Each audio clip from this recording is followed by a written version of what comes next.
Hi, this is Kevin Gong, and in this video I'm going to show how to checkmate with king and queen versus king and knight.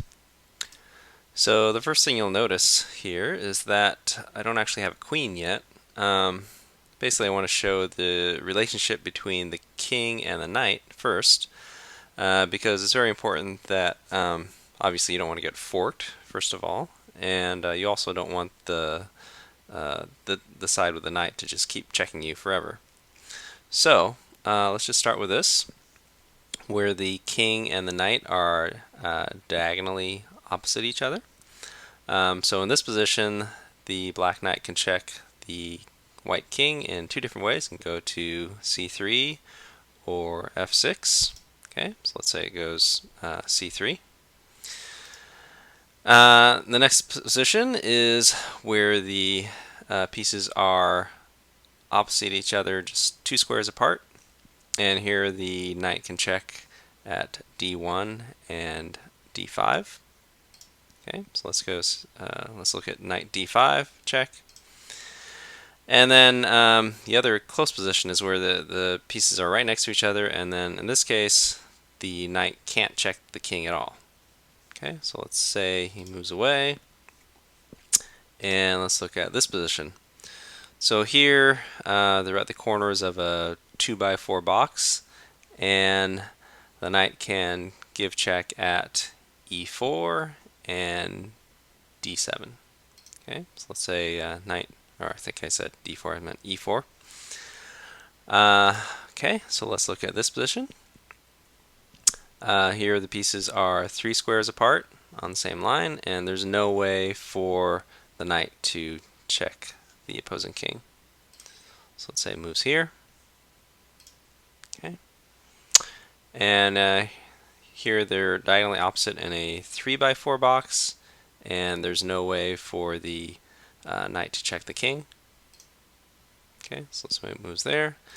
And the last position I wanted to show here is where they're diagonally opposite, two squares apart, and there's no way for the knight to check the king here either. Okay, so try to get familiar with these positions, and so that you can identify them pretty quickly. Especially if you're trying to checkmate with king and queen versus king and knight, and you have some sort of time pressure and you want to do it quickly. You want to make sure that you can recognize these positions so you don't get forked. So let's go now to our starting position where we have a queen. So there's many ways to try to do this. I'm basically going to show the box technique, where we'll keep the opposing king in a box with our queen and just keep making the box smaller and smaller. And we'll basically just make gradual progress. So we're not going to be able to do it as quickly as if the knight weren't there. But we'll be making slow progress. So to start with, we can move either our queen or our king. So in this case, we're going to move our king up to f2. Now notice right away, if we had moved our king to f1 for some reason, then black could have forked us right away with knight e3, so we didn't want to do that. And we're in this position where we can't get checked by the knight.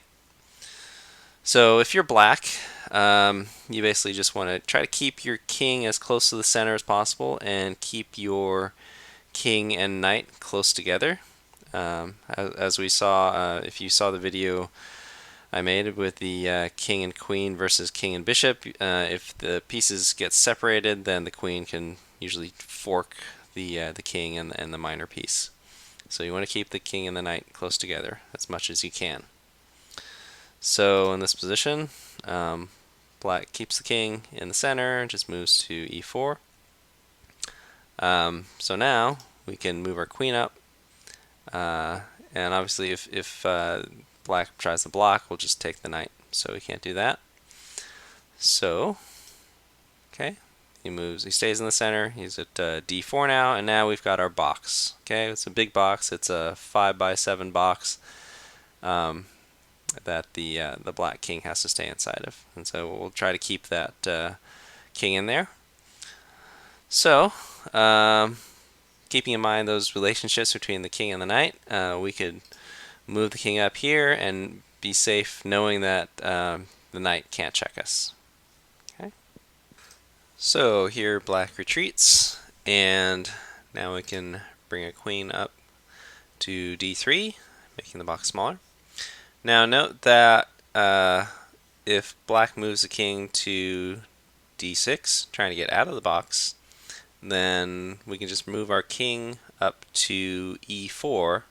Now because the knight is pinned, it can't check us, and we're attacking it with the king and the queen, and we'll just simply take the knight on the next move. So black can't move the king to d6 in this position. So here black will attack our queen, and we simply slide it over, check. Note that we don't have to worry about getting checked here because we're checking the king, and we don't have to worry about the king leaking out of our box because it has to stay next to the knight to protect it. Okay, so king moves to b5 and still inside the box. So now we can move our king in closer. Now be very careful about where you move your king here. If you move to e3, then black could just fork us with knight d5. So we're going to move our king up to e4 where it can't check us and we don't have to worry about being forked. Okay. So black moves the knight away and we can move the king again. So again, keep in mind we don't want to get checked because that'll just delay us. So if we move to d5, then it could check us at b4, or well, not c7 because we'll just take it, but it could still check us at b4. So we'll move our king over to d4 instead. Okay, so it can't check us, and the king retreats. And so can we make progress here? If we move our king here, let's see, it could check us here. So we'll just make the box smaller and move our queen in. Okay, so the box is smaller now. Knight c7. Now we want to get our king over here basically. Well, so we can't move here, so we'll just go around. And if we move up here, we know that the knight can't check us. Okay, and so we want to we don't want to just go back here because it'll check us again. So we'll go up to e6, and if it does check us, then we just come down to d7, and it can't check us from there. Okay, and since we're threatening to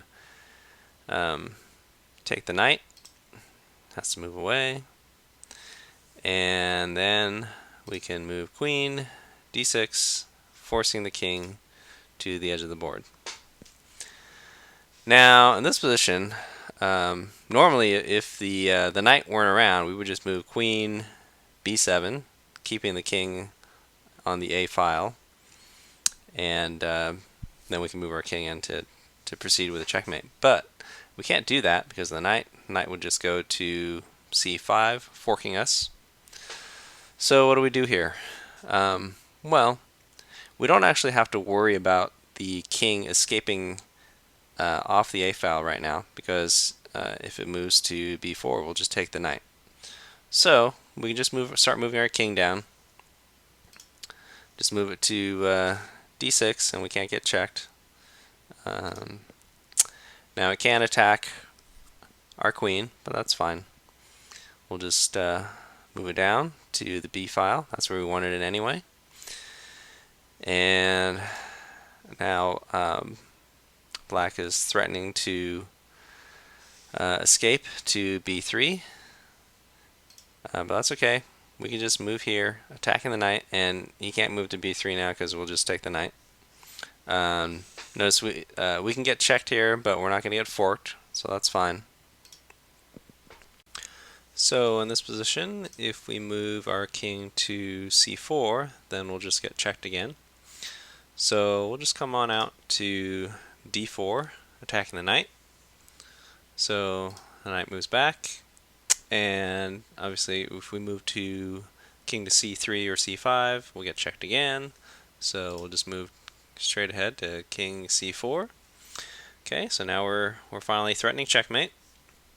And if the knight moves to c2 or a2, then we'll just say queen a6, checkmate. And if the knight moves to a6, then we'll just take it, checkmate. Okay, and if the king moves, then we'll just take the knight. So let's say the knight moves to c6. We could just take the knight, but we could just checkmate in 2 moves. So check and checkmate. Alright, so I hope this video shows you how you can checkmate with king and queen versus king and knight. Thanks for watching.